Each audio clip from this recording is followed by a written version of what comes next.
स्वागत करते हैं हेम टाइगर जी का। राधे राधे सर। नमस्कार मैम। इतना सारा टैलेंट है आपके अंदर, मल्टीपल टैलेंट, कहाँ से आया? पहला क्वेश्चन मेरा यही है आपसे। मैं भगवान में बहुत बिलीव करता हूँ और मुझे जो कुछ मिला है वो गॉड के थ्रू मिला है। आपकी पॉलिटिकल जर्नी का स्टार्टिंग पॉइंट क्या रहा था? मेरी पॉलिटिकल जर्नी मेरे पिताजी से मेरी शुरू होती है। आज की राजनीति में सबसे बड़ा चैलेंज क्या लग रहा है आपको? देखिए मैम, आज की राजनीति में सबसे बड़ा चैलेंज ये है कि आज मैंने सरकार को सुझाव दिए कि आप पेट्रोल पे 50 पैसे बढ़ा लीजिए, 1 रुपया बढ़ा लीजिए, लेकिन देश को टोल मुक्त कर दीजिए। ये अंग्रेजों क्या आपको लगता है मीडिया और पॉलिटिक्स का कभी हेल्दी रिलेशन हो सकता है? और ये यूथ को भी एक मैसेज जाना चाहिए, नेताओं को भी, पार्टियों को भी। मैं युवाओं को ये संदेश देना चाहता हूँ कि पॉलिटिक्स बुरी नहीं है। अगर इसमें अच्छे लोग नहीं आएंगे तो बुरे लोगों का इस पर कब्जा रहेगा। इसीलिए कुछ नेताओं ने मुझे दिल्ली का प्रशांत किशोर मुझे बोलते हैं, क्योंकि काफ़ी विधायक, निगम पार्षद हमारे घर से बन के लोग निकले हैं। आप एक न्यूज़ रिपोर्टर भी रहे हैं। जी मैम। तो कह सकती हूँ या पूछ सकती हूँ कि आपने ग्राउंड लेवल पर काम किया है, तो जी। कुछ ऐसी कमियां जो आपने देखी हो फिर रिग्रेट हुआ होगा, यार ये तो सुधरनी चाहिए? महिलाओं के प्रति मेरा एक संवेदनशील पार्ट रहा हमेशा। मैं समाज के लिए जीना चाहता हूँ, समाज के लिए जिया हूँ, और जो लोग मुझे डिच करके गए उनको ही दिखाना चाहता हूँ कि मैं देश का प्रधानमंत्री बन के आया। राधे राधे मेरे प्यारे दोस्तों, आपका स्वागत है एक और नए एपिसोड में। मैं हूं आपकी होस्ट, आपकी दोस्त भारती। तो ये एपिसोड बेहद खास होने वाला है क्योंकि आज हम बात करेंगे सिंगिंग, राइटिंग, एक पॉलिटिकल बैकग्राउंड, साथ में कह सकती हूँ मल्टी टैलेंटेड एक ऐसी पर्सनालिटी आज हमारे साथ मौजूद है जिनमें हम कह सकते हैं एक सोशल वर्कर हैं, टीवी एक्टर हैं और न्यूज़ रिपोर्टर भी रह चुके हैं। तो बहुत कुछ है लाइफ में, कहते हैं बहुत सारी चीज़ें की हैं और उनमें कुछ ना कुछ सीखा है और कुछ नया लेके आए हैं। तो इस पे ही डिस्कस करेंगे कि हर टाइम कुछ नया, कहते हैं ना कलरफुल लाइफ रही है। कभी रिपोर्टर हैं, मतलब पूरा बैकग्राउंड उनका पॉलिटिकल बैकग्राउंड रहा है, क्या उसके पीछे की कहानी है, क्या है उनकी पूरी कहानी। तो इस एपिसोड में आप जानेंगे उनसे रिलेटेड। बहुत सारे गाने उनके यूट्यूब पर आ चुके हैं और लोग उन्हें काफ़ी पसंद करते हैं और कहा जाए तो उन्हें हेम टाइगर के नाम से बहुत ज़्यादा जाना जाता है। तो अब मैं कह सकती हूँ पॉलिटिकल करियर भी है उनका, एक न्यूज़ एंकर भी रह चुके हैं, टीवी सीरियल्स भी कर चुके हैं, एक्टर भी हैं, सिंगर भी हैं, राइटर भी हैं। तो स्वागत करते हैं हेम टाइगर जी का। राधे राधे सर। नमस्कार मैम। कैसे हैं आप? बहुत अच्छे मैम। सबसे पहले, इतना सारा टैलेंट है आपके अंदर, मल्टीपल टैलेंट, कहाँ से आया? पहला क्वेश्चन मेरा यही है आपसे। गॉड गिफ्टेड है मैम। मैं भगवान में बहुत बिलीव करता हूँ और मुझे जो कुछ मिला है वो गॉड के थ्रू मिला है। और मैं हमेशा अपने घर से जब भी निकलता हूँ समाज के लिए कुछ करने के लिए, तो मैं भगवान का स्मरण करके ही निकलता हूँ। क्या बात है।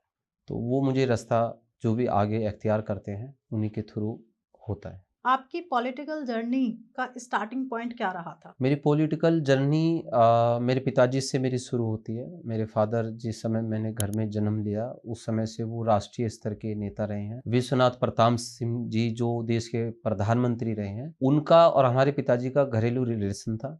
उनके घर हमारा आना जाना था और वो करंट में प्राइम मिनिस्टर होते हुए हमारे घर पर वो खुद आते थे।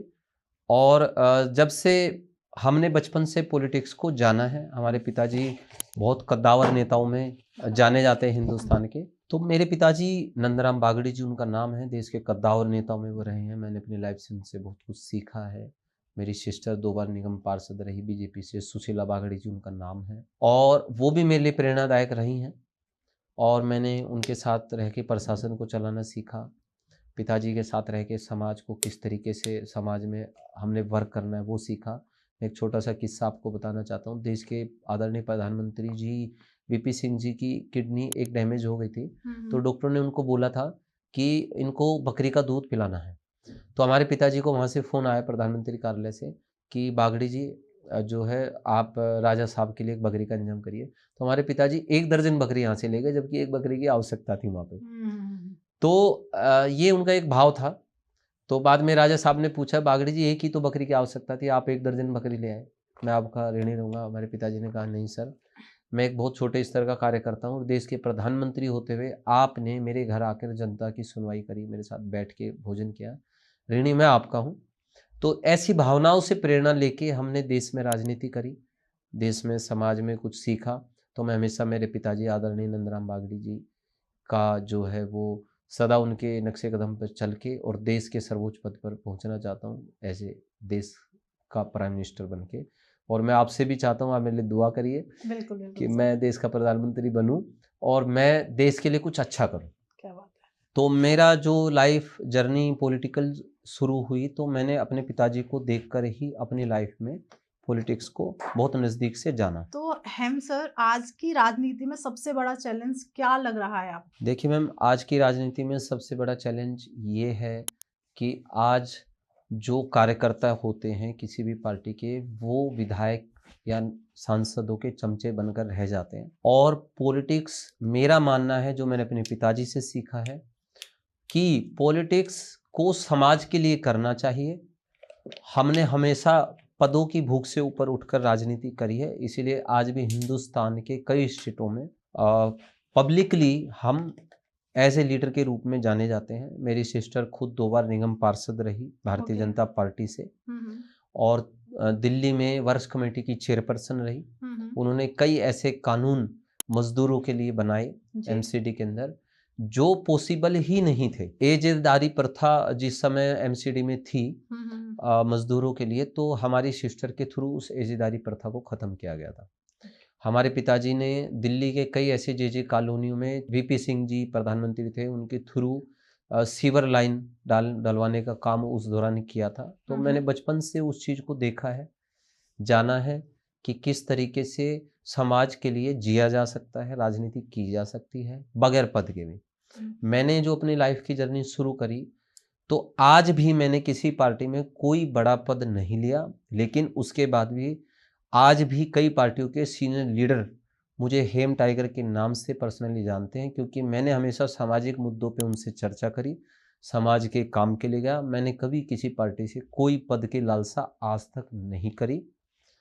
तो मैंने जो आज का राजनीति का स्तर देखा हुआ है, आज एक व्यक्ति एक ब्लॉक अध्यक्ष बनने के बाद वो अपने आप को खुदा के बराबर समझता है। विधायक बनने के बाद वो उस स्तर तक चला जाता है कि आम आदमी का दर्द महसूस ना करके, एक जो लीडर की छवि बन गई है कि उसके पास एक लंबी फॉर्च्यूनर होनी चाहिए, बदन पे कुर्ता पजामा होना चाहिए, और होर्डिंग पोस्टर इलाके में लगे होने चाहिए।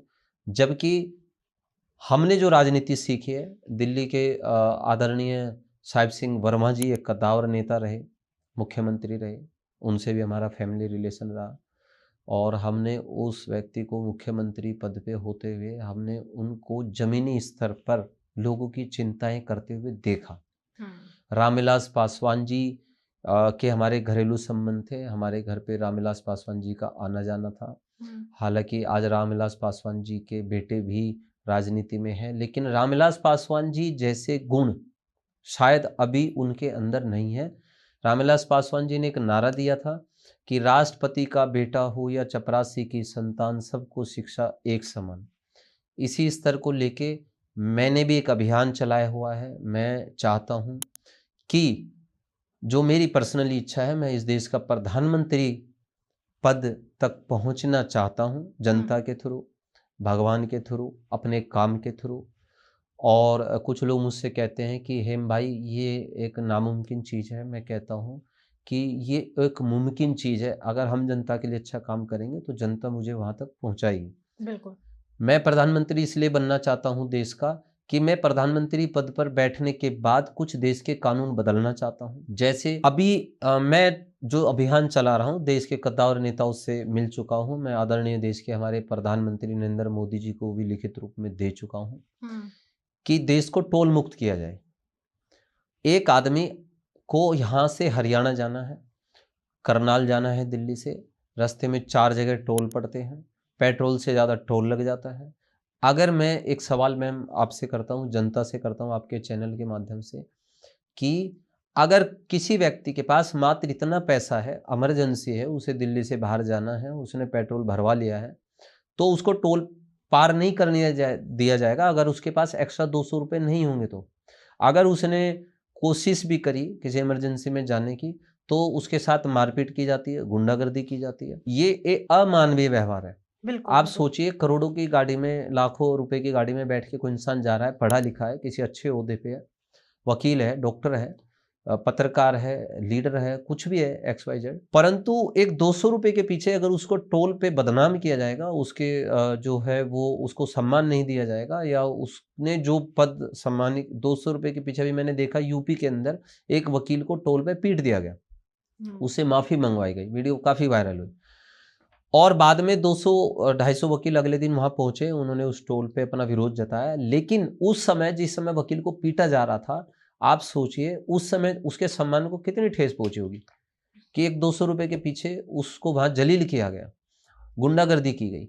जब सरकार रोड टैक्स लेती है, जब सरकार पेट्रोल पे टैक्स लेती है, तो मैं ये कहना चाहता हूँ कार खरीदी जाती है उसी समय रोड टैक्स लिया जाता है, तो फिर उसके बाद टोल टैक्स की आवश्यकता क्या है? अब कुछ लोग कहते हैं कि ये पॉसिबल नहीं है। मैं कहता हूँ वसुंधरा राजे जी जब राजस्थान की मुख्यमंत्री बनी थी, उन्होंने राजस्थान को 5 साल तक टोल मुक्त कर दिया था।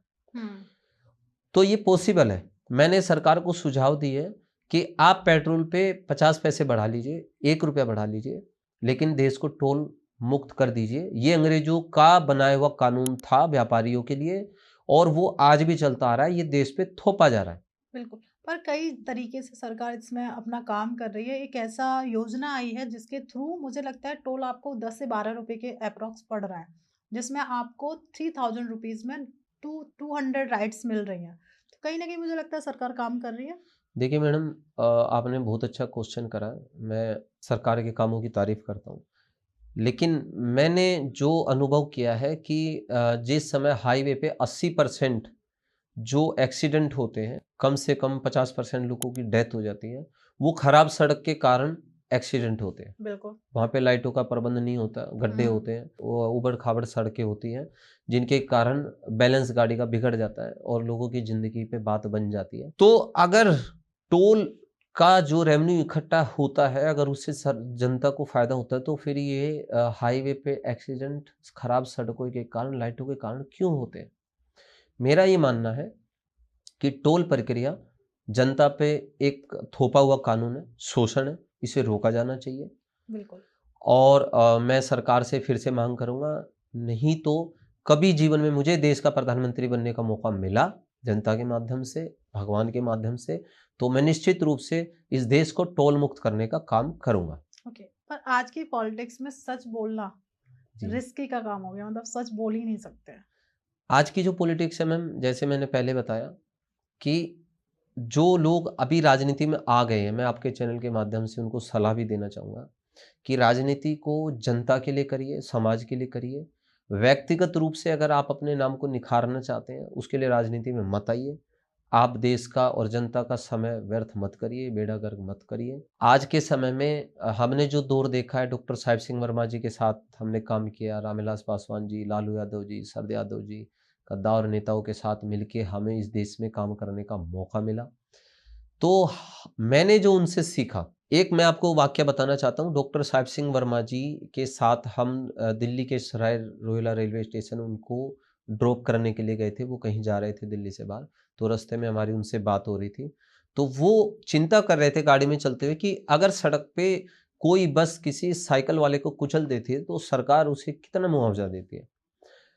मैंने इस चीज़ को लेकर ये गहराई से जाना कि इस देश में ऐसे भी नेता थे जो चलते-चलते जनता के लिए सोचते थे। इस देश में ऐसा भी कानून होना चाहिए कि अगर सड़क पर एक्सीडेंट हो जाता है, तो सरकार उसको 50 लाख का कम से कम मुआवजा दे।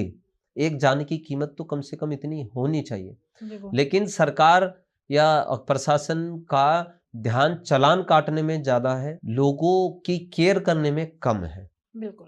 तो ऐसे काफ़ी मुद्दे हैं जो हमने कद्दावर नेताओं से सीखा।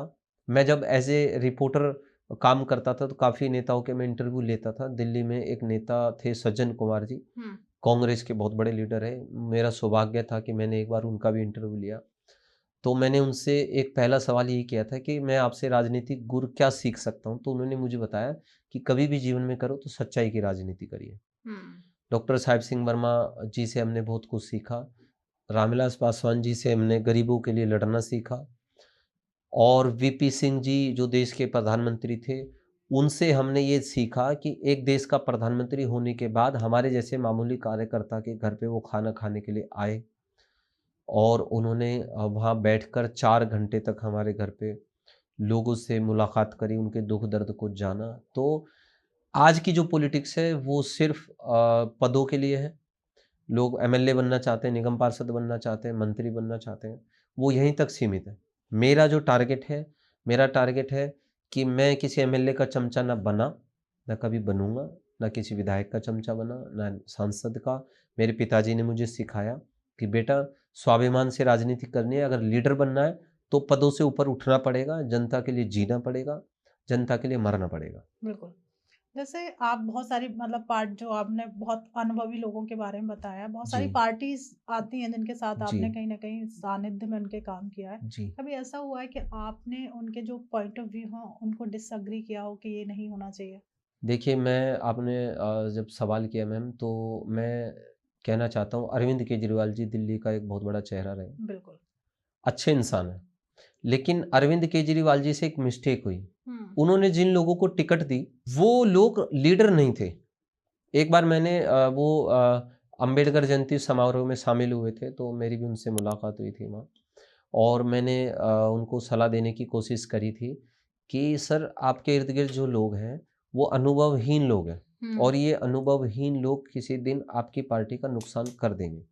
यही उनसे एक मिस्टेक हुई। पढ़े लिखे नेता थे, हम उनका सम्मान करते हैं, परंतु अगर वो अनुभवी लोगों को टिकट देते, एक देखिए मैम, मेरा मानना है ये है कि लीडर पैदा होते हैं, जी। वो बना नहीं जा सकता। बिल्कुल। हम किसी पे महानता लाद देंगे तो वो महान नहीं होगा। तो इस तरीके से काफ़ी ऐसे अनुभव रहे, हमने काफ़ी नेताओं से शेयर करे। और जो है लेकिन आम आदमी पार्टी के जो नेता थे केजरीवाल जी, वो शायद इस चीज़ में विफल रहे और उसका खामियाजा आम आदमी पार्टी को भुगतना पड़ा। बिल्कुल। तो ये मेरा इस तरीके से मेरे पॉइंट ऑफ व्यू काफ़ी नेताओं के साथ रहे।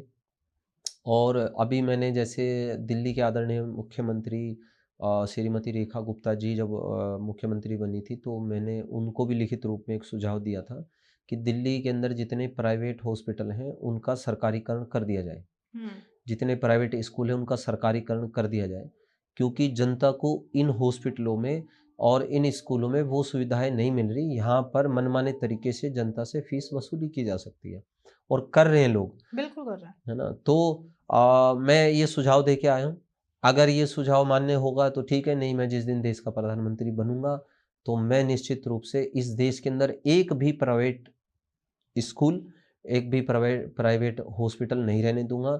सबको सरकार के अधीन लिया जाएगा। अब कुछ लोग मुझसे कहते हैं कि हेम भाई ये पॉसिबल नहीं है, लेकिन इंदिरा गांधी ने एक बार ऐसा कदम उठाया था, इस देश के अंदर ये हुआ है। जिस समय राजा महाराजाओं की जितनी विरासत थी, उनकी विरासत को सरकार ने अपने अंडर में ले लिया था, उनके महलों को अपने अंडर में ले लिया था।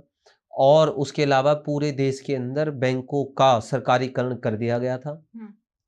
उसी तरीके से अब ये मैं इसलिए मांग उठाना चाहता हूँ मैडम, आपके चैनल के माध्यम से, क्योंकि जो है ये जो देश की गरीब जनता है, 80% लोगों पर 20% लोग राज कर रहे हैं, वो 20% लोग उद्योगपति हैं। मैं निजीकरण के खिलाफ हूँ। अगर शिक्षा का व्यापारीकरण होगा तो गरीब बच्चों को शिक्षा नहीं मिलेगी, देश का उद्धार नहीं होगा। स्वास्थ्य का व्यापार होगा तो लोगों को जीने का अधिकार है। अगर वो सरकार को टैक्स देते हैं तो उनको एक स्वास्थ्य जो है सेवाएं वो मुफ्त दी जानी चाहिए। अगर सरकारी हॉस्पिटल हैं उनमें बेहतर सुविधा है तो प्राइवेट नर्सिंग होमों की आवश्यकता हमें क्यों है। आज के समय में एक व्यक्ति अगर 2 करोड़ रुपए खर्च करके और वो एमबीबीएस डॉक्टर बनेगा तो वो इलाज जनता का कैसे करेगा। मेरा मानना है कि वो अपने 2 करोड़ रुपए पूरे करने के लिए वो मरीजों को व्यापार की नज़र से देखेगा। ये मेरी नेताओं से सलाह है, और अक्सर जब भी मैं देश के किसी बड़े नेताओं से मिलता हूँ, मैं अपने 3 मुद्दे लेकर चलता हूँ कि देश को टोल मुक्त किया जाए, देश के अंदर चिकित्सा सुविधा को मुफ्त किया जाए, देश के अंदर शिक्षा सुविधा को मुफ्त किया जाए, जिससे कि जो एक रामविलास पासवान जैसे नेताओं का सपना था कि राष्ट्रपति का बेटा हो या चपरासी की संतान, सबको शिक्षा एक समान। बिल्कुल। आज के यूथ को पॉलिटिकल ज्वाइन करनी चाहिए या उससे दूर जाना चाहिए?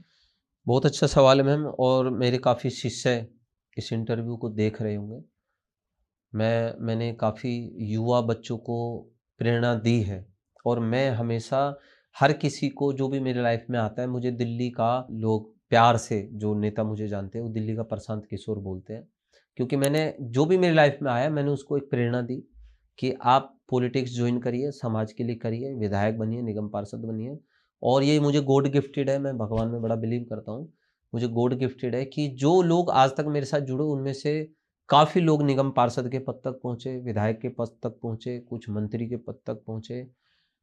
मैं युवाओं को ये संदेश देना चाहता हूँ कि पॉलिटिक्स बुरी नहीं है। अगर इसमें अच्छे लोग नहीं आएँगे, तो बुरे लोगों का इस पे कब्ज़ा रहेगा। तो मैं ये संदेश देना चाहता हूँ युवाओं को, आप पॉलिटिक्स जॉइन करिए, लेकिन पॉलिटिक्स में आप पदों की लड़ाई से बाहर हो जाइए, क्योंकि आपको जनता के लिए करना है, देश के लिए करना है। किसी नेता के भक्त मत बनिए, देशभक्त बनिए, अपने माता-पिता के भक्त बनिए, आप भगवान के भक्त बनिए, लेकिन किसी विधायक के चमचे मत बनिए, किसी सांसद के चमचे मत बनिए, किसी मंत्री के चमचे मत बनिए। आप राजनीति में आएँ तो सिर्फ़ सेवा भाव से आएँ। मुझे आज भी दुःख होता है मैम, अब बात चली है पॉलिटिक्स की, मेरा पिछले 24 साल का 25 साल का एक एक्सपीरियंस है। मैंने लाइफ़ में इतना वर्क करा है समाज के लिए और उसमें मुझे कई बार बुराई मिलती है। मैंने अपने परिवार से ऊपर उठकर समाज में कई बार व्यक्तिगत रूप से लोगों का साथ दिया है। मैंने जी। अपने जीवन में अपने बच्चों को बिस्तर पे बड़ा होते हुए देखा है पिछले 25 सालों में। मैं अपने बच्चों को भी कभी वो समय नहीं दे पाया जो मुझे देना चाहिए था। बिल्कुल। लेकिन मेरे अंदर एक जुनून था जो मुझे मेरे पिताजी से मिला। मैं समाज के लिए कुछ करना चाहता था। मैं एक अच्छी शिक्षा समाज को देना चाहता था। मैं नहीं जानता मैं उसमें कितना सफल हुआ, लेकिन जो लोग मैं जिनकी भी लाइफ में गया, जिनके घरों में गया, मैं आधी रात को भी उठ के और लोगों के लिए चला जाता हूँ जब उनको आवश्यकता होती है। कहीं नर्सिंग होम में, कहीं हॉस्पिटलों में, कहीं थानों में। और कई बार इस चीज़ को लेके जो है मेरी फैमिली के लोग एक इनसिक्योरिटी भी फ़ील करते हैं। लेकिन मैंने कभी भी अपने जीवन की परवाह ना करते हुए आधी-आधी रात को जाके लोगों को लिए काम करे, उनकी सेवा करी और मेरा जीवन 24-25 साल से इसी चीज़ में जा बीता है। और मैं युवाओं को यही संदेश देना चाहूँगा, अब मैं कोई पद भी नहीं चाहता राजनीति में। मुझे अगर मैं जो देश के मुद्दे लेके चल रहा हूँ, मुझसे पहले कोई देश का प्रधानमंत्री, मुख्यमंत्री उन मुद्दों पर काम कर देगा, तो मुझे देश का प्रधानमंत्री बनने की आवश्यकता नहीं है। बिल्कुल। लेकिन देश में बहुत से ऐसे कानून हैं जिनको बदला जाना आवश्यक है, क्योंकि अभी भी आप देखिए, अभी जैसे बिजली का निजीकरण का मुद्दा है, दिल्ली के अंदर काफ़ी स्टेटों के अंदर दिल्ली प्राइवेट है, प्राइवेट सेक्टर में काम हो रहा है। दिल्ली बहुत मतलब बिजली बहुत महँगी मिलती है लोगों को और लोगों की आधी से ज़्यादा कमाई तो बिजली के बिल भरने में चली जाती है। 18 साल की एज के बच्चों को मैंने देखा है कि उनकी नज़रें कमज़ोर हो चुकी हैं, वो 18 साल की एज में लगते हैं जैसे कि 30-35 साल के। क्योंकि उनके दिमाग पर बर्डन है कि हमें पढ़ाई करके जॉब करनी है और घर के खर्चे उनके चल नहीं रहे हैं। तो कहीं न कहीं सरकार की ज़िम्मेदारी बनती है कि बच्चों को बेहतर स्वास्थ्य सेवाएँ दी जाएँ और जिस तरीके से बिजली का निजीकरण है, अगर सरकार नो प्रॉफिट नो लॉस पे सरकार इसको अपने अंडर में लेकर और सरकारी खर्चे पे बिजली दी जाए, तो मैडम मैं कहता हूँ कि 2 रुपए यूनिट के हिसाब से लोगों को बिजली प्रोवाइड कराई जा सकती है। बिल्कुल कराई जा सकती लेकिन सरकार का इस ओर ध्यान नहीं है। मैं ध्यान दिलवाना चाहता हूँ देश के बड़े कद्दावर नेताओं से, मेरी ये अपील है कि बिजली का और पानी का निजीकरण नहीं होना चाहिए। ये मूलभूत सुविधाएं प्रकृति से लोगों को मिलती हैं और प्राकृतिक चीज़ों पर निजीकरण कभी नहीं होना चाहिए। इनका व्यापार नहीं होना चाहिए। नो प्रॉफिट नो लॉस पर ये जनता को मुहैया कराई जानी चाहिए। बिल्कुल। सर, जैसे आप पॉलिटिक्स और म्यूजिक जी 2 दुनिया के सरताज हैं, जी तो आप दोनों को कैसे बैलेंस करते हैं? पूरे दिन का जो मेरा शेड्यूल होता है मेरे लिए बड़ा मुश्किल हो जाता है मैनेज करना। पर क्योंकि जो है मैंने थिएटर किया 3 साल, ये मुझे गॉड गिफ्टेड है। मेरे परिवार में ना कभी कोई सिंगर रहा है, ना कभी कोई एक्टर रहा है। मैं जो है ये भगवान से मुझे एक गॉड गिफ्टेड चीज़ मिली है और मैं अपने सिंगिंग लाइन से समाज को कोई मैसेज देना चाहता हूँ। एज़ ए पॉलिटिशियन तो आप समझ लीजिए मैं पॉलिटिक्स में आना ही नहीं चाहता था। मेरा तो सिंगिंग लाइन से मैं एक कलाकार के रूप में काम करता था।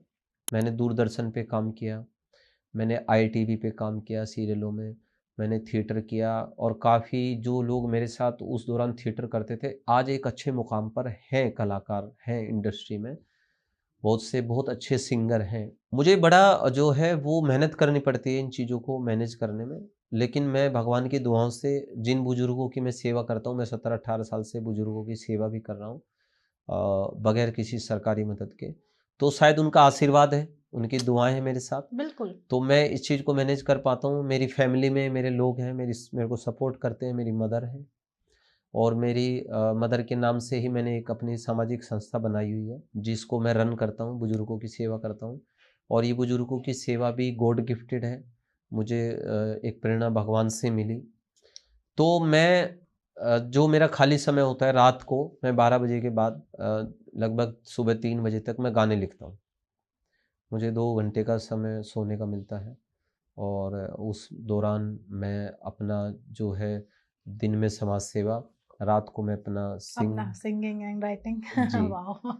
और म्यूजिक कंपोज करना वो मैं खुद ही करता हूँ सब। जी। तो मुझे ये मौका मिलता है और मैं रात में जागता हूँ और अपना ये वर्क पूरा करता हूँ। आपने जो सॉन्ग लिखा और गाया, जी, वो क्या मैसेज देता है समाज में? मेरा एक सॉन्ग था मैम, मोदी जी ना माने पाकिस्तान सॉन्ग, जो काफ़ी लोकप्रिय हुआ, हम्म। और उससे मुझे एक नई पहचान मिली सिंगिंग लाइन में।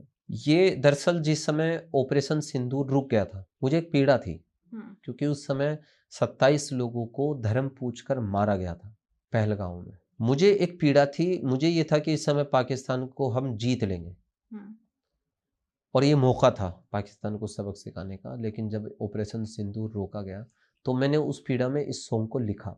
मैंने मोदी जी से आग्रह किया, हमारे आदरणीय देश के प्रधानमंत्री, और मैंने ये सॉन्ग उनको डेडिकेट किया कि मोदी जी ना माने पाकिस्तान सॉन्ग, और मैं आपकी इजाज़त हो तो मैं इस सॉन्ग को हाँ, गा के मतलब मैं सुना चाहती हूँ सकता 2 हूँ। लाइन हाँ, आप हाँ। ज़रूर सुनाएँ। मोदी जी ना माने ये पाकिस्तान, इसका मिटा दो न नाम निशान, इसका बना दो न हिंदुस्तान।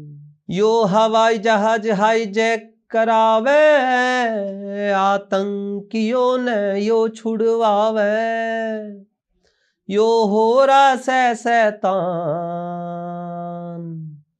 इसका मिटा दो न नाम निशान, इसका बना दो न हिंदुस्तान। 27 सिंदूर उजाड़े और धर्म पूछ के मारे, इसका न रह गया कोई दीन ईमान, इसका मिटा दो न नाम निशान, वाओ! इसका बना दो न हिंदुस्तान। क्या बात है। तो मेरे अंदर सैनिकों के प्रति जो मेरा एक प्यार है, हमारे सैनिकों ने जान गंवाई, निर्दोष लोगों ने आतंकवाद को झेला है, तो मेरा मोदी जी से यही आग्रह था कि इस बार इसको दोबारा से पुनः हिंदुस्तान में मिला लिया जाए, जंग खत्म हो जाएगी। बिल्कुल, तो देखते ही एक सॉन्ग मोदी जी तक आपके माध्यम से पहुंच जाए, तो ये मेरी बिल्कुल। ख्वाहिश पूरी हो जाए। क्या बात है! मतलब ये पहुँचना भी चाहिए जिससे जी, पाकिस्तान और वापस से जी, हिंदुस्तान में मिले, तो कहीं न कहीं उसे होता है ना, सबक सिखाया जा जी। सके, वो समझे। मेरा दूसरा सॉन्ग जो फेमस हुआ काफ़ी, वो जो है, जैसे मैम आप हैं समाज में, महिलाएं बहुत आगे जाना चाहती हैं, और हुँ। हमेशा मैंने कोशिश करी महिलाओं को आगे बढ़ाने की, लड़कियों को जी, आगे जी, जी। बढ़ाने की। मेरी सिस्टर भी निगम पार्षद रही 2 बार, मैंने हुँ। जीवन में हमेशा कदम से कदम मिलाकर उसके साथ खड़ा रहा, और आज भी जिन महिलाओं के साथ सामाजिक जीवन में मैंने उनको आगे बढ़ने की प्रेरणा दी, बहुत सी लड़कियां मेरी शिष्य हैं, हुँ। और मैं कोशिश करता हूँ वो भी समाज में अच्छा नाम कमाएँ। जी। तो मैंने महिलाओं से बहुत कुछ मैंने सीखा है, हुँ। क्योंकि महिलाएं घर भी संभालती हैं, समाज को भी संभालती हैं, तो मैंने एक सॉन्ग उनको डेडिकेट किया, सैल्यूट टू वुमेन सॉन्ग, जो इस सॉन्ग से भी ज़्यादा लोगों को पसंद आया। ओके। तो वो रैप सॉन्ग मैंने निकाला, क्योंकि आज की जो जनरेशन है वो रैप सॉन्ग रैप पसंद सॉन्ग करती सुनती है, है। उसकी और भी 2 लाइन प्लीज़ जी, ज़रूर। बहुत बच्चों की डिमांड थी कि आप रैप सॉन्ग निकालिए, तो मैंने बनाया था salute to women, salute to women, तू ही जननी तू ही करती है संहार, तेरे नाम से होता है श्रृंगार, तू ही करती है सबका उद्धार, salute to women, salute to women. पाल पोस कर बड़ा किया है, पढ़ा लिखा कर काबिल बनाया, तुझको है दिल से सलाम। Salute to women, salute to women. दहेज ने तुझे जलाया है, फांसी पर लटकाया है, कार से तुझको कुचला है, फिर भी ना माना इंसान। Salute to women, salute to women. और ये सॉन्ग भी यूट्यूब पर मौजूद है, काफ़ी लोगों को इससे प्रेरणा मिलती है। और मैं आपके चैनल के माध्यम से देश के हर युवा को ये कहना चाहता हूँ कि महिलाओं को हमेशा सम्मान दीजिए, क्योंकि आज अगर हम किसी भी मुकाम पे हैं, मैं अगर समाज में निकलता हूँ तो मेरे घर की महिलाएं पीछे से घर संभालती हैं और उनको सल्यूट है। समाज में जो महिलाओं, अब मोदी जी देश के प्रधानमंत्री है, तो वो हमेशा अपनी माँ के चरण स्पर्श करने जाते थे, क्योंकि वो जानते थे उनके बगैर देश की भागदौड़ संभालना मुमकिन नहीं है। तो ये मेरे सॉन्ग डेडिकेट हैं एक महिलाओं को, एक देश के सैनिकों को और शहीदों को। तो इसी तरीके से आगे भी कुछ सॉन्ग मैंने लिखे हुए हैं और वो आने वाले हैं कुछ बड़े चैनलों पे। हो सकता है जल्द में टी सीरीज पे मेरे एक सॉन्ग आए, और वो अभी चल रहे हैं। उनकी कंपोजिंग का काम चालू है, और मैं अपने संगीत के माध्यम से युवाओं को एक जागरूकता देना चाहता हूँ। क्या बात है सर। अगर आपके लिए सबसे ज्यादा पावरफुल क्या है, एक पॉलिटिकल स्पीच या फिर एक सिंगिंग? मेरे लिए पावरफुल सबसे ज़्यादा पॉलिटिकल स्पीच है। हम्म। और जब भी मैंने किसी स्टेज पर स्पीच दी तो उसके बाद जनता मंत्रमुग्ध हुई। ये मुझे गॉड गिफ्ट है, भगवान जिन पे मैं बिलीव करता हूँ। तो लोग मेरी स्पीच से ज़्यादा प्रेरणा लेते हैं। और मुझे जो है वो ये भी एक परिवार से मुझे मिला है, मेरे पिताजी से मुझे सीखने को मिला है। मैं 15 साल की उम्र में मैंने रामविलास पासवान जी का मंच संभाला था। हिंदी अकादमी से मुझे अवार्ड मिला हुआ है। मेरी कुछ कविताएं मैगजीनों में छपती थी, और मैं एज ए रिपोर्टर भी मैंने काम किया हुआ है, काफ़ी पत्रकार मैं रहा हूँ। काफ़ी जो है मीडिया हाउस चैनलों से मैं जुड़ा रहा। तो स्पीच मेरे लिए काफ़ी पावरफुल है। सिंगिंग मेरा एक टैलेंट है, वो उसके माध्यम से मैं देश को कुछ देना चाहता हूँ। क्या बात है। अगर आप पॉलिटिक्स में ना होते तो जी। क्या आप फुल टाइम सिंगर होते? अगर मैं पॉलिटिक्स में नहीं होता मैम, तो मैं फुल टाइम सिंगर होता, मैं कलाकार होता। आज मैं मुंबई में किसी टीवी सीरियल में काम कर रहा होता। और वैसे मैंने जो बचपन में रेसलिंग भी की हुई है, मैं स्टेट लेवल का रेसलर रहा हूँ। लेकिन रेसलिंग से ज़्यादा जुड़ाव मेरा वो कला से रहा है। तो मैं एक अच्छा सिंगर होता अगर मैं राजनीति में नहीं होता। तो कहते ना कुछ चीजें बलिदान मांगती है। जी जी, बलिदान मांगती है मैम। जैसे मैंने आपको बताया कि मैंने हमेशा अपने बच्चों को बिस्तर पे बड़े होते हुए देखा है, और जो है वो मैंने समाज के लिए बहुत कुछ किया। मुझे कभी तारीफ मिली नहीं, मुझे चाहिए भी नहीं, क्योंकि मैंने जो अपना वर्क किया वो मैंने करके समाज में छोड़ दिया। आप जब अच्छा करने निकलते हैं तो समाज में कुछ लोग होते हैं जो इस चीज़ के इंतज़ार में रहते हैं कि हम इसके अच्छे काम को अच्छा ना बताएं। मैंने कभी कोई मेडल पाने के लिए कोई वर्क नहीं किया, यहाँ तक कि पर्सनली लोगों के जो पड़ोसियों के झगड़े होते थे उनको निपटारा करने के लिए मैं लोगों के पास पहुंच जाता था। मुझे पुकारते थे लोग, मुझे इस चीज़ के लिए भी जाना जाता है। अक्सर पड़ोसियों के झगड़े होते हैं। कुछ लोग ऐसे थे मेरी लाइफ में जो आए, जिन्होंने मुझे डिच किया, मुझे इस्तेमाल किया मेरे टैलेंट का, मेरी पावर का, मेरी सोच का, मेरी समझ का। वो आगे कामयाब हो गए। इस चैनल पे तो उनका नाम लेना पॉसिबल नहीं है, मैं नहीं लूँगा, लेकिन वो सुन रहे होंगे, उनको महसूस होगा कि उन्होंने किस कदर मेरा इस्तेमाल किया। और मेरे कंधों पे पैर रख के वो राजनीति में आगे बढ़े, कुछ सोशल वर्कर बने। कुछ लोगों को अगर आज जीवन दान मिला हुआ, तो मैंने एक सामाजिक स्तर से ऊपर उठ के व्यक्तिगत रूप से उनकी सहायता करी। कई लोगों की जान पर बनाई थी, मैंने उठकर उनकी हेल्प करी, और आज वो लोग मुझे भूल गए। ये भी एक समाज के अंदर मैंने एक नई चीज़ सीखी कि आप किसी के लिए कितना भी आप करेंगे, आपको अच्छाई तो नहीं मिलेगी। बिल्कुल। आज के समय में सगा भाई सगे भाई के लिए नहीं करता, माँ बाप बच्चों में तकरारें हो जाती हैं। और अगर मेरा किसी से कोई ब्लड रिलेशन नहीं है, मेरे लाइफ में ऐसे ऐसे लोग हैं 15-15 साल से मैं उनके घरों में मेरा आना जाना है, उठ बैठ है, और मेरा उनसे कोई ब्लड रिलेशन नहीं है, दूर दूर तक कोई मेरा गांव का रिलेशन नहीं है। एक सामाजिक रिश्ता बना। मैंने हॉस्पिटलों में, यहाँ तक कि काफ़ी उनके लड़ाई झगड़ों में जब उनको साथ देने की बात आती थी तो मैं उनको जो है वो सहायता प्रदान करता था, पड़ोसियों के झगड़ों का निपटारा कर देता था। तो एक फिर मेरी ऐसी छवि बन गई कि कोई भी काम होता था क्षेत्र के अंदर तो लोग मेरे पास आते थे, पब्लिक मुझे ढूंढती हुई आती थी। तो मुझे एज ए लीडर पब्लिक ने बनाया, मैं लीडर नहीं बनना चाहता था। समाज सेवा मेरे परिवार से मुझे मिली। तो मैं मुझे कोई मेरे पास आता था हेल्प के लिए, मैं तैयार हो जाता था हेल्प करने के लिए। वो बाद में लोगों ने मुझे लीडर होने का तमगा दिया। फिर मुझे जो मेरी इच्छा जहाँ से आई कि अब मैं चुनाव फाइट करूँ, आगे बढ़ूँ जीवन में, वो ऐसे हुआ कि कुछ लोगों को मैंने सलाह दी, उनका साथ दिया, वो निगम पार्षद बने, एमएलए बने। हम लोगों की एक टीम थी, मैंने एक टीम बनाई थी जो वर्क करती थी उनके लिए। इसीलिए कुछ नेताओं ने मुझे दिल्ली का प्रशांत किशोर मुझे बोलते हैं, क्योंकि काफ़ी विधायक, निगम पार्षद हमारे घर से बन के लोग निकले हैं। लेकिन हमारा मोटिव उनको निगम पार्षद बनाने का नहीं था। मोटिव ये था कि निगम पार्षद बन के जनता के काम करें। हमारी जो टीम वर्क था, हम जनता के लिए कुछ करना चाहते थे। हम सोचते थे हम यहाँ से दिल्ली बॉर्डर जाएंगे तो हमारा समय वेस्ट होगा, तो दिल्ली बॉर्डर पे एक निगम पार्षद और विधायक बना दो, हम यहाँ से फ़ोन करेंगे, वो वहाँ पे जनता के काम करेगा।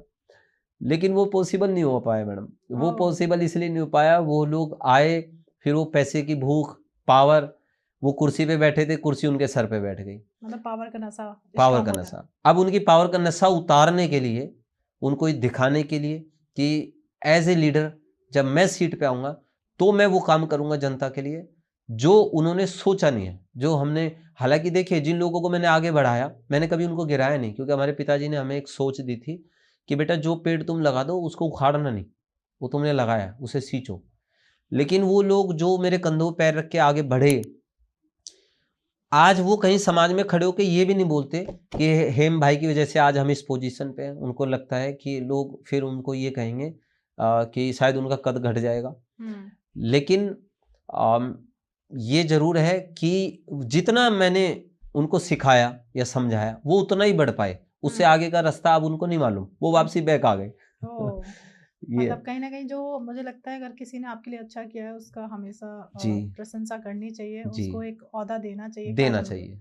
एक और जैसे अभी आप डिस्कस कर रहे थे तो आपने कई टीवी सीरियल्स में काम किया है। जी। कोई ऐसा मोमेंट या कोई ऐसी यादगार यादें बहुत होती है, कुछ ऐसा पॉइंट जो आपको आज भी याद हो और हमारी ऑडियंस को बताना चाहते हैं? जी, ऐसा हुआ था मेरे साथ। एक ITV सनसनी सीरियल आता था और उसमें संजीव नंदा का एक शूट होना था। संजीव नंदा एक मशहूर एक केस हुआ था जो कि 6 पुलिस वालों पे कार चढ़ा दी गई थी। उसके बाद वो बाद में कोर्ट ने उसको सज़ा सुनाई थी। तो वो उसका एक क्राइम सीक्वेंस शूट हुआ था नोएडा के अंदर। और सनसनी जो एक सीरियल आता था स्टार प्लस पे, उस पे वो मुझे भी उसमें एक रोल मिला थिएटर के थ्रू। अब रात का शूट था और हमें पुलिस की वर्दी में जो है वो कार हमारे ऊपर से कुचल कर हमें गई थी और हम वहाँ पे हमें शूट करना था कि हम वहाँ पे पुलिस की ड्रेस में हमारे ऊपर से कार गुजर गई।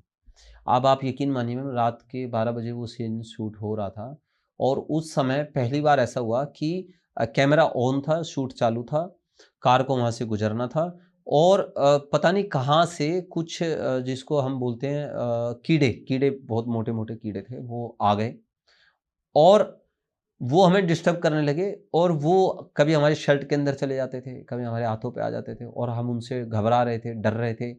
और बार बार जो है हमारे हिलने के कारण बार बार शूट में बाधा हो रही थी। हमने डायरेक्टर से, प्रोड्यूसर से हमने आग्रह करा कि यहाँ पर काफ़ी कीड़े हैं और हमें, लेकिन उन्होंने बोला कि अब शूट नहीं रुकेगा, आपको ये करना ही है। तो आप यकीन मानिए मैडम, हमें काफ़ी कीड़ों ने काटा, लेकिन हमें इजाज़त थी कि हमने हिलना नहीं है।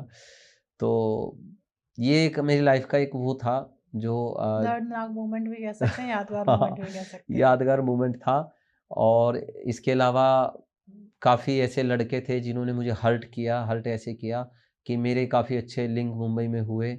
मैंने अपने थ्रू उनको वहाँ भेजा क्योंकि मैं एज ए सोशल वर्कर यहाँ काम कर रहा था। हमारा टाई अप हुआ था। मैं बोला भाई पहले तुम मुंबई जाओ, तुम कामयाब हो जाना, फिर तुम मुझे बुला लेना, तुम्हारे माध्यम से मैं बड़े सीरियल में काम करूँगा। आज वो बड़े एक्टर हैं, बड़े वो हैं, जो है काम कर रहे हैं, उनको इंडस्ट्री में काम मिल रहा है, लेकिन वो आज अपने इस दोस्त को भूल गए जिनके थ्रू कुछ तो मुझसे पैसे लेकर गए थे यहाँ से आज स्टार बने हैं। मैंने उनको काम दिलवाया वहाँ पे इंडस्ट्री में, मैं यहाँ पर सामाजिक कामों में बिजी था, सोशल वर्क में बिजी था। तो दुख भी होता है, लेकिन मुझे इस बात की ज़्यादा खुशी है कि मेरे भाई आज वहाँ पर हैं, काम कर रहे हैं, वो मुझे याद करे ना करें, भगवान उनको और काम दे और तरक्की दे। क्या बात है। आप दोबारा किसी सीरियल में काम करना चाहेंगे? मैं मैम काम करना चाहता हूँ, मुझे मौका मिले तो। और जो है मैं चाहता हूँ सिंगिंग लाइन में तो मैं हन्नी सिंह जी के साथ काम करना चाहता हूँ। मेरे वो फेवरेट हैं हन्नी सिंह जी, और मेरे प्रेरणादायक हैं। और अगर मुझे काम करने का मौका मिला इंडस्ट्री में, टीवी सीरियल में, तो मैं एकता कपूर जी के साथ काम करना चाहता हूँ, और नाना पाटेकर जी के साथ मेरी इच्छा है कि मैं काम करूँ। तो देखते हैं लाइफ में कब इस जर्नी में मुझे मौका मिलता है। जी। भगवान आपकी विश पूरी करे। जी। आप एक न्यूज़ रिपोर्टर भी रहे हैं, जी मैम। तो कह सकती हूँ या पूछ सकती हूँ कि आपने ग्राउंड लेवल पे काम किया है, तो जी। कुछ ऐसी कमियां जो आपने देखी हो फिर रिग्रेट हुआ होगा यार ये जी। तो सुधरनी चाहिए? जब मैं न्यूज़ रिपोर्टर था मैम, तो मैंने एक बहुत महिलाओं के प्रति मेरा एक संवेदनशील पार्ट रहा हमेशा। जैसे मैंने देखा है कि देश के अंदर बहुत से ऐसे कानून हैं जिससे महिलाओं को सुविधा दी जा सकती है। तो जब हम रिपोर्टर थे तो काफ़ी महिलाओं के साथ हमारा जो है वर्क होता था फील्ड में। मैं देखता था काफ़ी विडो लेडीज़ है जो समाज में कुछ करना चाहती हैं, लेकिन सरकार से उनको कोई हेल्प नहीं मिलती। तो हमेशा रिपोर्टिंग करते समय मैंने ये देखा, मैंने ये जाना कि जो महिलाएं अपने संघर्ष से आगे आई, उन्होंने जगह बनाई समाज में, उनको जो है वो कहीं न कहीं काफ़ी सुविधाएँ सरकार से मिलनी चाहिए थी। सरकार उनको इंस्पिरेशन दे सकती थी, उनको मोटिवेट कर सकती थी, लेकिन उनको काफ़ी कठिनाइयों का सामना करना पड़ा। देखिए मैं पुरुष हूँ, लेकिन मैं झिझक नहीं रहा इस चीज़ को कहने में कि पुरुष के पास एक प्लस पॉइंट है। वो समाज में उसको कुछ चीज़ें वो बनी-बनाई मिल जाती हैं। बिल्कुल। महिलाओं के साथ ये पॉसिबल नहीं है, उनको जगह बनानी पड़ती है। एक महिला रात को 10 बजे के बाद अपना सोशल वर्क करने में उसे कठिनाई होती है, बिल्कुल। क्योंकि इनसिक्योरिटी फील होती है। पुरुष के साथ ये नहीं है, वो सारी रात बाहर घूम सकता है ना? तो मेरा ये था, उस समय मैंने सरकार से आग्रह भी किया था। शीला दीक्षित जी थी उस समय मुख्यमंत्री, उनकी सिस्टर थी रमा धवन जी, और मैंने एक बार रमा धवन जी से मुलाकात करके बात रखी थी। मैंने उनको कहा था कि जो विडो लेडीज़ें हैं, उनकी पेंशन 2-2,500 रुपये होती है। तो क्या एक विडो जिसके 2 बच्चे 3 बच्चे समाज में होते हैं, क्या वो इससे अपना गुजारा कर पाएगी? तो कम से कम मेरा मानना ये है कि जो बुजुर्ग महिलाएँ हैं, जो विडो लेडीज़ें हैं, उनको बिजली मुफ़्त दी जाए, उनको पानी मुफ़्त दिया जाए, उनको जो है जो पेंशन है कम से कम 10,000 रुपये तो दी जाए, जिससे कि आगे उनको अपने बच्चों का जो है भरण-पोषण करने में दिक्कत ना हो। जो लड़कियाँ हैं, जो पढ़ना चाहती हैं, कई बार लड़कियां इसलिए नहीं पढ़ पाती, कॉलेज इसलिए नहीं कर पाती कि उनका परिवार वो खर्चा वहन नहीं कर पाता। एक उस समय लाडली योजना सरकार की तरफ से दिल्ली में आई थी, मैं उसको अप्रिशिएट करता हूँ। और मैंने उस समय शीला दीक्षित मैम का इंटरव्यू भी लिया था एज ए रिपोर्टर, और मैंने उनको अप्रिशिएट भी किया था कि आपने लाडली योजना 12वीं पास करने के बाद लड़कियों को 1 लाख रुपए मिलते हैं। इस लाडली योजना के अलावा भी मैंने देखा है कि सरकार बहुत कुछ महिलाओं के लिए कर सकती है, लेकिन डेडिकेशन नेताओं का नहीं है। लोग अपने घर से कुर्ता पजामा पहन के सिर्फ इसलिए निकलते हैं कि उनको बड़े नेताओं के साथ फोटो खिंचवानी है, फिर वो व्हाट्सएप पे फेसबुक पे अपलोड करनी है, लोगों को ब्लॉक अध्यक्ष बनना है, लोगों को जो है वो विभिन्न पार्टियों में पद लेने हैं। लेकिन हाँ, एज ए रिपोर्टर मेरी एक जर्नी बहुत अच्छी ऐसे रही कि मुझे देश के बड़े बड़े कलाकारों के साथ, नेताओं के साथ बैठने का मौका मिला, सीखने का मौका मिला, और मैंने उनसे बहुत कुछ सीखा। देश के ऐसे कद्दावर नेता जिनके पास लोग पहुंच नहीं सकते थे, मैं वहां पहुंचा, और मैंने उनके साथ बैठ के उनकी जर्नी को जाना, सीखा। मैंने हमेशा, जब मैं रिपोर्टर था, मैंने जो ना उन न्यूज को ज्यादा प्राथमिकता दी जो न्यूज वो समाज में कोई अच्छा मैसेज दे। मैंने पत्रकारिता करते समय भी कभी पैसे को अहमियत नहीं दी। मैंने कभी ये नहीं सोचा कि मैं इस लाइन से पैसा कमाऊं। मैंने ये सोचा कि इस लाइन में भी मैं जितना लोगों के लिए कर सकूं, उनकी आवाज बन सकूं, उनकी आवाज सरकार तक पहुंचा सकूं, तो मैंने पहुंचाने का प्रयास किया। ओके। क्या आपको लगता है मीडिया और पॉलिटिक्स का कभी हेल्दी रिलेशन हो सकता है? देखिए मैडम, बहुत अच्छा सवाल आपने किया, और ये यूथ को भी एक मैसेज जाना चाहिए, नेताओं को भी, पार्टियों को भी। मैंने चौधरी चरण सिंह जी का एक भाषण सुना था। वो देश के प्रधानमंत्री थे और बहुत बेहतरीन प्रधानमंत्री थे। उनके जैसे प्रधानमंत्री शायद ही कोई आगे भविष्य में आएगा। चौधरी चरण सिंह जी ने कहा था, एक किसान आंदोलन हुआ था, किसान आंदोलन में चौधरी चरण सिंह किसानों के बीच में पहुंच गए। तो किसानों ने उनका विरोध किया कि मीडिया तो आपके खिलाफ लिख रही है और आप हमारे बीच में आ गए, तो हम मीडिया की माने या आपकी माने। तो चौधरी चरण सिंह जी ने कहा था कि जिस दिन मीडिया, देश की मीडिया मेरे पक्ष में लिखना शुरू कर दे, तो उस दिन आप समझ लेना, या तो देश की मीडिया बिक गई या तुम्हारा चौधरी चरण सिंह प्रधानमंत्री बनने के लायक नहीं है। तो मीडिया जब भी नेता के खिलाफ लिखेगी, वो नेता बेहतरीन होगा। अगर पॉलिटिशियन और मीडिया में तालमेल रहेगा, तो आप समझ लीजिए या तो मीडिया बिक गई है, या आपका पॉलिटिशियन आपके मीडिया के हाथों में खेल रहा है, या वो लीडर बनने लायक नहीं है। तो हमेशा मीडिया को अपने नेता से सवाल करने चाहिए, और ये डिफरेंस रहना चाहिए। मेरा अपना पर्सनल व्यक्तिगत ये राय है कि इनका तालमेल इतना ही होना चाहिए कि मीडिया हमारे देश का चौथा स्तंभ है, और वो सरकार से ये सवाल हर रोज करे, हर पल करे कि आप आज उस ओहदे पे हैं, तो आप जनता के लिए क्या कर रहे हैं। बिल्कुल। जी पर आज के टाइम पे देखा जी जाए, बीजेपी की सरकार है और जी मीडिया को कहीं ना कहीं मोदी मीडिया बोला जाता है। जी जी जी तो कहा जाता है कि मीडिया बिक चुकी है, मोदी जी की मीडिया हो चुकी है। देखिए मैडम, मैं चौधरी चरण सिंह जी का उदाहरण आपको दे चुका हूँ, क्योंकि मैं जो है वो भारतीय जनता पार्टी के काफ़ी नेताओं के साथ जुड़ा हूँ, बचपन से जुड़ा हूँ, शुरू से जुड़ा हूँ। तो मैं आपके इस सवाल का जवाब नहीं दे पाऊंगा है ना?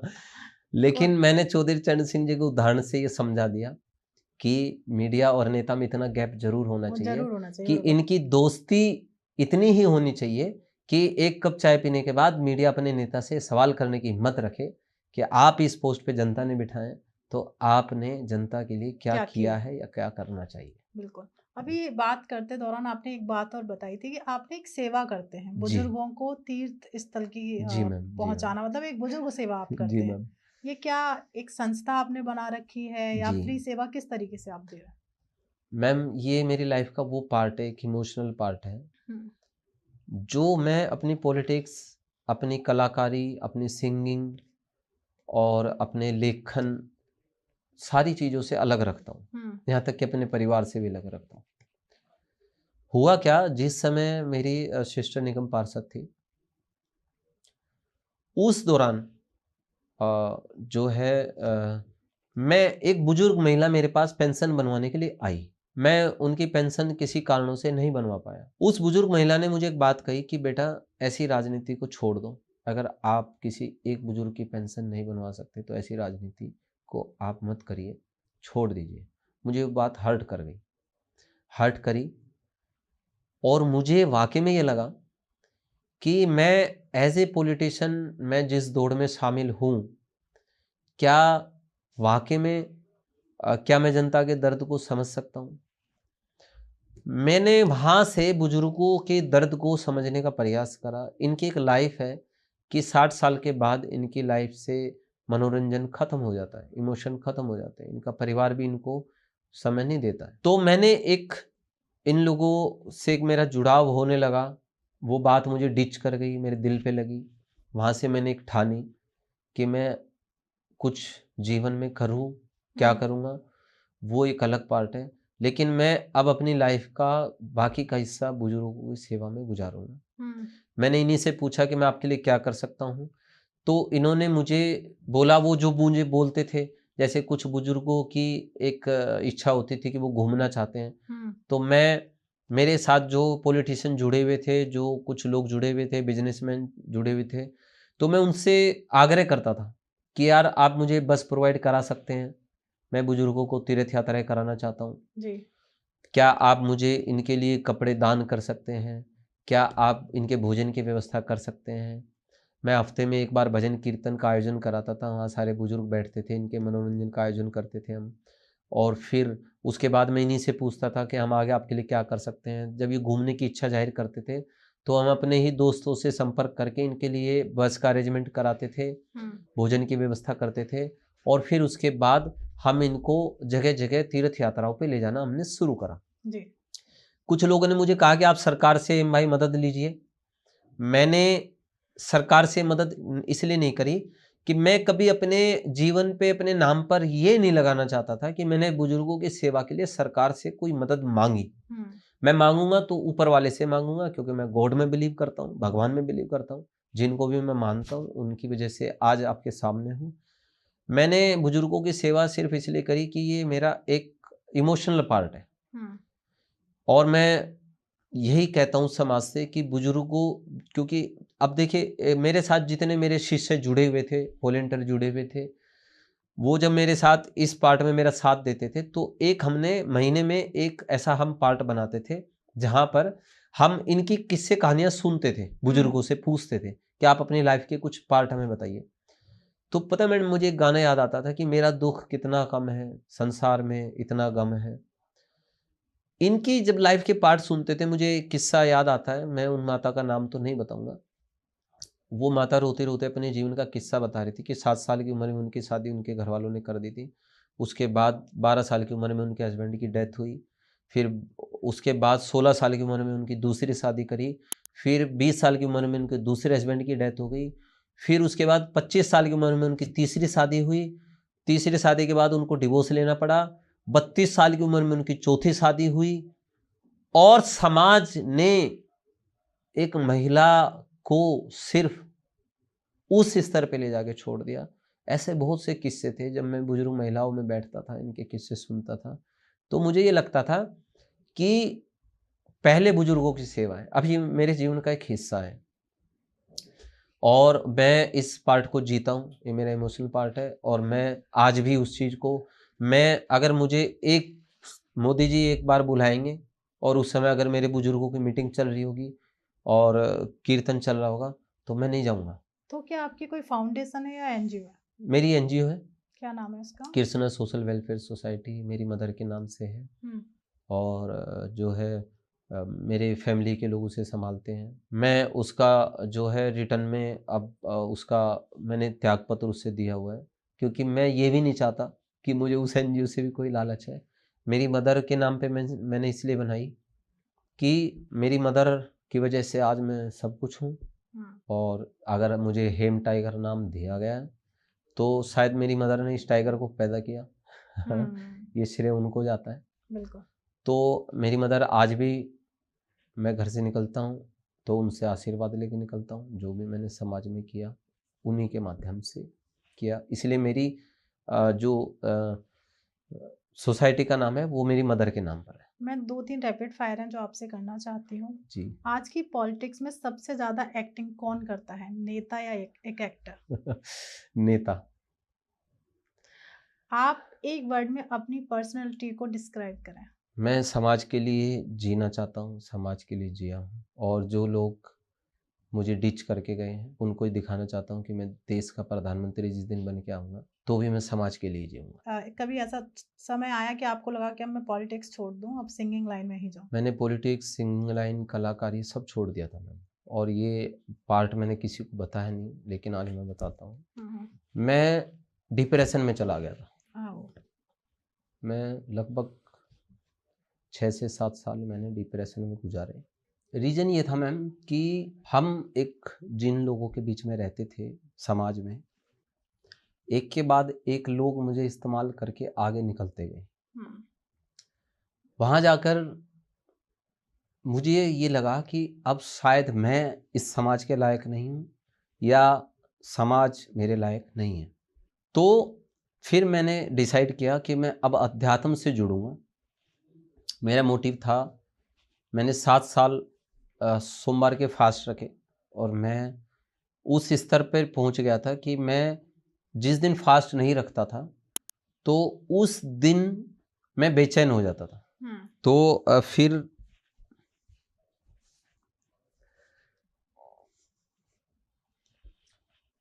एक फिर ऐसा समय आया मेरी लाइफ में कि मैंने अन्न जल त्याग दिया।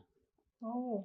जी, काफ़ी महीनों तक मैंने अन्न जल नहीं लिया, और मतलब लोगों ने मुझे इतना उस पोजीशन पे ले जाके छोड़ दिया कि जहाँ पर मुझे ये लगने लगा कि मैं पॉलिटिक्स के लिए नहीं बना। यहाँ तक कि मेरा ये एक उद्देश्य हो गया था कि मैं कहीं अध्यात्म की राह पे इतना आगे बढ़ जाऊं कि मैं वापसी ना आऊं। लेकिन मेरे भगवान को कुछ और मंजूर था। मैं एक ऐसे स्तर पे आ गया था जहां पर मेरे दिमाग में एक पल के अंदर हजारों विचार आ जाते थे, और मुझे आप ये समझिए कि इंसानों से डर लगने लगा था, खौफ लगने लगा था। मेरी लाइफ में लोग आते थे तो मैं उनको रोकता था, मत आइए, दूर रहिए। मैं एक दिन में 5-5 मंदिरों में जाता था, मेरा पूरा दिन मंदिरों में गुजरता था, और वहाँ पे जो है कोई ऐसा नहीं था जो मेरी उस अवस्था को समझ पाए। राइट। लेकिन उस दौर में भगवान ने मेरा साथ दिया। कुछ अच्छे लोग थे मेरी लाइफ में जिन्होंने मुझे प्रेरणा मुझे लगातार देते रहे, और उन्होंने मुझे ये समझाया कि आपने जो हमारे लिए किया तो आप का समाज में होना जरूरी है। तो फिर मैं उस डिप्रेशन से निकला, और उन लोगों का मैं हमेशा थैंकफुल रहूँगा। बिल्कुल। सॉरी। कोई नहीं, ये एक ऐसा मोमेंट होता है जहाँ जो जीता है उसे ही पता चलता है। पर आपने वो मोमेंट जिया और उससे निकले अध्यात्म के द्वारा, अब कम बैक करके उन लोगों को क्या कहना चाहते हैं? देखिए मैम, जो लोग जीवन में संघर्ष करते हैं, मैं उन लोगों के साथ खड़ा रहूँगा, और मैं जिन लोगों ने मुझे उस स्तर तक पहुँचाया है, आज मैं कम बैक करने के बाद मैं ये कहना चाहता हूँ कि मैं देश का प्रधानमंत्री बनने के लिए रेडी हूँ, मैं बनने जा रहा हूँ। ये नामुमकिन नहीं है, आज लोगों को लग रहा है ये नामुमकिन है, लेकिन देश की जनता मुझे वहाँ तक पहुँचाएगी। मैं देश की जनता के मुद्दों पर लड़ाई लड़ूंगा, जिस स्तर तक मुझे लड़नी पड़ेगी। और मैंने एक सिद्धू मूसेवाला का एक सॉन्ग सुना था, मैं टारगेट हूँ आबादी का, और मुझे डर नहीं अपनी बर्बादी का। मैं कल मरता मैं आज मर जाऊँ, मुझे शौक नहीं अपनी जिंदगानी का। मैं जनता के मुद्दे उठाने के लिए उस स्तर तक जाऊंगा जो लोग मेरे कंधों पर पैर रख के अपने जीवन को बेहतर बना के आज अपने जीवन में बैठे हैं, अच्छे स्तर पर हैं, बड़े स्तर पर हैं। मैं उनको इग्नोर कर चुका हूँ। अब मेरी लाइफ में सिर्फ और सिर्फ जनता, समाज, मेरा देश है, और मैं इस देश का प्रधानमंत्री बनकर इस देश के अंदर शिक्षा, स्वास्थ्य सेवाएं ये जनता को मुफ्त देना चाहता हूँ। बिजली, पानी जनता का पहला अधिकार है। क्यों नेताओं को 2.5-2.5, 3-3 लाख रुपए की सैलरी मिलती है? क्यों नेताओं को वो लंबे लंबे गाड़ियों की सुविधा मिलती है और जनता को क्यों नहीं मिलती? बिल्कुल। क्यों एक सांसद पे, मंत्री पे इतना पैसा खर्च होता है, उनको हवाई यात्राएं फ्री, रेल यात्राएं फ्री, तो क्या जनता को पानी और बिजली भी फ्री नहीं मिलेगा? मिलनी चाहिए। हमारे देश के पास बहुत पैसा है, और उसका सबसे बड़ा उदाहरण है कि देश के बड़े बड़े उद्योगपति अरबों खरबों रुपए लेकर इस देश से निकल लिए। मकान, झुग्गियां तोड़ी जाती है, और जो बड़े बड़े मकानों में रहते हैं, पोश इलाकों में रहते हैं, वो ताली बजाते हैं जब एक झुग्गी टूटती है। लेकिन दरअसल वो ईंट पत्थर नहीं टूट रहे होते हैं, उस आदमी का सपना टूट रहा होता है। बिल्कुल।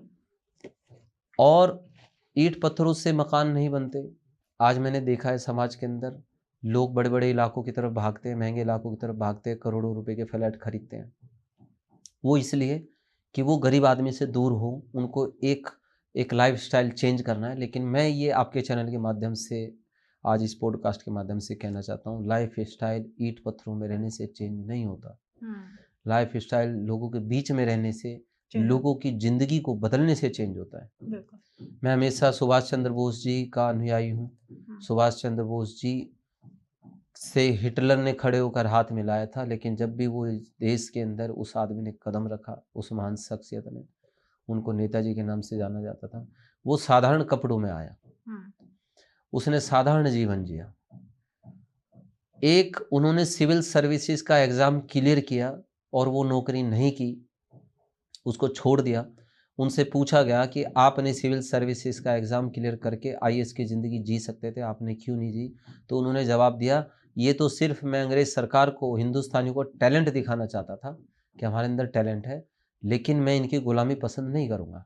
क्या बात है। तो हमारे देश के युवाओं को सुभाष चंद्र बोस जी से प्रेरणा लेनी चाहिए।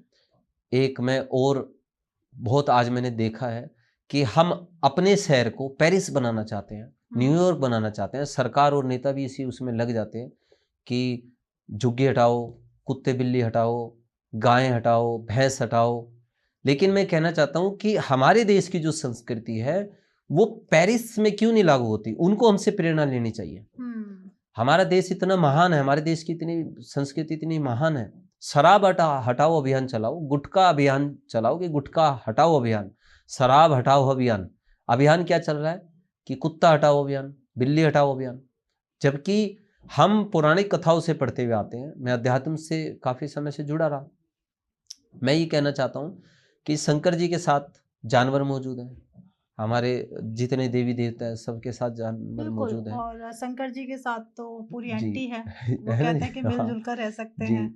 जैसे उनके बेटे के पास मोर है जो सर्प का एंटी है जी, इस तरीके से है। तो मैं ये कहना चाहता हूँ आपके इस पॉडकास्ट के माध्यम से मैम कि नेताओं से, सभी नेताओं से मेरा आग्रह है कि हमारे देश के अंदर दूध क्रांति लाओ, श्वेत क्रांति लाओ, हरित क्रांति लाओ। हम दुनिया को अनाज बेचें, हम दुनिया को दूध बेचें। यहाँ से दुनिया को ये सीख मिले कि हमारा तालमेल जानवरों से, इंसानों से बराबर का है। बिल्कुल। पता है मेरे को सबसे बड़ा दुख है, और आपके चैनल के माध्यम से मैं कहना चाहता हूँ, देश की माननीय अदालतों को, उच्च, जहाँ पे बैठ के कुत्तों के खिलाफ एक फैसला निकला था। कुत्ता नहीं सुन रहा है कि कोई इस देश में अदालत है और वो हमारे खिलाफ फैसला सुना रही है। उनको तो जानवरों को कम से कम सुनवाई का तो मौका दीजिए, सुनवाई का तो मौका दीजिए। उनको पता ही नहीं है कि वो जिस गली में घूम रहे हैं, उस गली के अंदर, जो जिस देश के अंदर घूम रहे हैं, उस देश के सर्वोच्च अदालत में उनके खिलाफ उनको अपराधी बता के एक फैसला सुना दिया गया।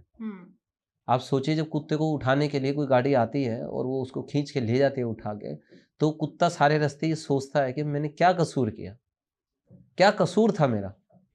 भगवान ने उसे जन्म दिया, वो अपनी मर्जी से थोड़ी इस धरती पे आया। मुझे भगवान ने जन्म दिया, इंसान को भगवान ने जन्म दिया है, लेकिन इंसान अपनी सहूलियत के लिए, अपने आप को अच्छा बनाने के लिए इन जानवरों पे जुल्म करते हुए जा रहा है। तो मैं आपके चैनल के माध्यम से ये भी एक मानवीय पार्ट है, मैं पहुँचाना चाहता हूँ। देश की सर्वोच्च अदालत से मैं आग्रह करना चाहता हूँ कि बंद कमरों में जब आप कोई फैसला लेते हैं, उससे पहले देखिए मैम, देश के अंदर महिलाओं को सुरक्षा नहीं है, उसके लिए कानून बनाइए ना। उसके लिए तो कोई कानून नहीं बन रहा है ना, कानून बन रहा है कुत्तों के खिलाफ। हमारा जो शरीर है उसको प्रोटीन चाहिए, प्रोटीन तो दूध से मिलेगा, पनीर से मिलेगा, घी से मिलेगा। अगर हम डेयरियां बंद कर देंगे, गाय भैंसों को उठा के बंद कर देंगे, उनको जनता के बीच तक नहीं पहुंचने देंगे, तो जनता तक वो पौष्टिक आहार कैसे पहुंचेगा। बिल्कुल। मेरा एक और सरकार से मांग है, मैंने हमेशा इस अभियान को चलाया कि एग्रीकल्चर लैंड को खत्म ना किया जाए। लगातार सरकार एग्रीकल्चर लैंड को खत्म कर रही है, वहाँ पे जो है वो इंडस्ट्री खड़ी कर रही है, बड़े बड़े मॉल बनते हैं, लेकिन वहाँ से जो अनाज की पैदावार होती है, देश की आबादी बढ़ रही है, वो अनाज कहाँ से आएगा? हम दूसरे देशों पर निर्भर हो जाएंगे। बिल्कुल। तो ये एग्रीकल्चर लैंड को बढ़ावा मिलना चाहिए, हरित क्रांति आनी चाहिए देश के अंदर, और देश के अंदर जो है वो दूध क्रांति आनी चाहिए, और शराब पर पूरी तरह देश पे बैन लगना चाहिए, गुटखों पर बैन लगना चाहिए। कुत्ते बिल्लियों को बख्श देना चाहिए। बिल्कुल। मेरी सरकार से, कोर्ट से आग्रह। थैंक यू सो मच हैम टाइगर जी, बहुत अच्छा लगा आपके साथ जी। पॉडकास्ट करके और बहुत कुछ सीखा। जी। कह सकते हैं इतना टैलेंट आपके पास है, मल्टीपल टैलेंट, और कुछ जी। मोमेंट ऐसे भी आपने जिए हैं जी। जो बयां नहीं किया जा सकता। थैंक जी। You so much. अब ये हमारी ऑडियंस यहाँ तक देखा है आपने ये पॉडकास्ट, तहे दिल से थैंक यू सो मच। और ये पॉडकास्ट जितना ज़्यादा हो जाए अपने फ्रेंड्स फैमिली के साथ ज़रूर शेयर करिएगा। अब आता है आपके मन में भी बहुत सारे सवाल होंगे अपनी राजनीतिक सरकार जी। से, बहुत सारे अपने भी सवाल हो सकते हैं। कोई सिंगिंग लाइन में जा रहा है, कोई राइटर है, उससे रिलेटेड भी आपके सवाल हो सकते हैं। तो कमेंट बॉक्स खुला हुआ है, भर भर के कमेंट करिएगा और ये चैनल सब्सक्राइब कर लीजिए, फ्री ऑफ कॉस्ट है। मिलते हैं एक नए एपिसोड में। जब तक आप अपने घर में स्वस्थ रहें, मस्त रहें। राधे राधे।